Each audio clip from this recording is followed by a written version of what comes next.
بسم اللہ الرحمن الرحیم۔ السلام علیکم۔ حضرت سلیمان علیہ السلام ایک مرتبہ نہر کے کنارے بیٹھے ہوئے تھے کہ ان کی نگاہ ایک چیونٹی پر پڑی جو گھیوں کا ایک دانہ لے کر نہر کی طرف جا رہی تھی۔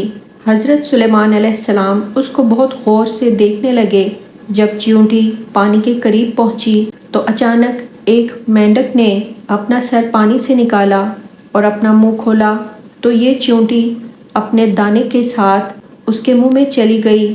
مینڈک پانی میں داخل ہو گیا اور پانی ہی میں بہت دیر تک رہا۔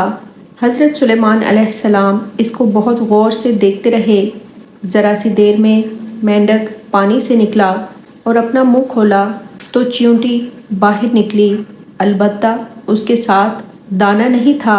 حضرت سلیمان علیہ السلام نے اس کو بلا کر معلوم کیا کہ کیا ماجرا تھا اور وہ کہاں گئی تھی، تو اس نے بتایا کہ اے اللہ کے نبی، آپ جو نہر کی تہہ میں ایک بڑا کھوکھلا پتھر دیکھ رہے ہیں، اس کے اندر بہت سے اندھے کیڑے مکوڑے ہیں۔ اللہ تعالیٰ نے ان کو وہاں پر پیدا کیا ہے، وہ وہاں سے روزی تلاش کرنے کے لیے نہیں نکل سکتے۔ اللہ تعالیٰ نے مجھے ان کی روزی کا وکیل بنایا ہے، میں ان کی روزی کو اٹھا کر لے جاتی ہوں، اور اللہ تعالیٰ نے اس مینڈک کو میرے لیے مسخر کیا ہے تاکہ وہ مجھے لے کر جائے۔ اس کے منہ میں ہونے کی وجہ سے پانی مجھے نقصان نہیں پہنچاتا، وہ اپنا منہ بند پتھر کے سوراخ کے سامنے کھول دیتا ہے، میں اس میں داخل ہو جاتی ہوں۔ جب میں ان کی روزی اس تک پہنچا کر پتھر کے سوراخ سے اس کے منہ تک آتی ہوں تو مینڈک مجھے منہ سے باہر نکال دیتا ہے۔